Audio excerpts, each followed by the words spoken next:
একদিনের দুর্গাপুজো। এই গ্রামে মহালয়াতেই বাজে আগমনের সুর, একই দিনে বাজে বিসর্জনের বাজনাও। ষষ্ঠী থেকে দশমী একদিনেই পালিত হয়। কেন এমন নিয়ম? এই বাংলার আনাচে কানাচে এমন অনেক রীতি রয়েছে পুজোকে ঘিরে। এরকম একটি রীতি প্রচলিত রয়েছে আসানসোলের এই মন্দিরে। এই আশ্রমের পুজোয় সিংহ বাহিনী দেবী দুর্গার আরাধনা হলেও থাকে না কোনো অসুর। মা ছেলে মেয়েকে নিয়ে নয়, আসেন দুই সখীকে নিয়ে, জয়া আর বিজয়া। এমন রীতির উৎস কোথায় জানেন? আজ মহালয়া। আশ্বিরের শারদ প্রাতে বেজে উঠেছে আলোকমঞ্জিত। ভোর থেকে কানে আসছে বীরেন্দ্র কৃষ্ণ ভদ্রের সেই চেনা কণ্ঠ। মহিষাসুর মর্দিনীর অনুষ্ঠান শেষ হতেই পিতৃতর্পণ করে কাজে ব্যস্ত হয়ে পড়েছেন মানুষজন। আকাশে বাতাসে আগমনের সুর। মা আসছেন যে আর মাত্র 7 দিন, কিন্তু হীরাপুর থানার ধেনুয়া গ্রামের ঠাকুর বাড়িতে আজকেই আগমনের আলো, আবার আজকেই বিষাদের সুর। সে বাড়িতে এই দিনেই উমার বোধন, এই দিনেই বিসর্জন।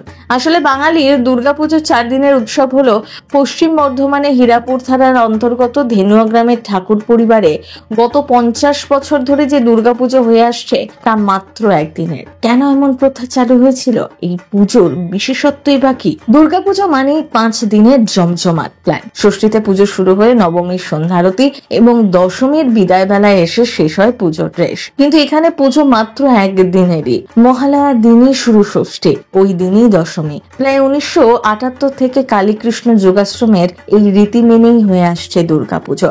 1937-এ দামোদর নদীর ধারে আশ্রমটি প্রতিষ্ঠা হয়। সেখানে তেজানন্দ ব্রহ্মচারী দুর্গাপুজো করার স্বপ্নাদেশ পান।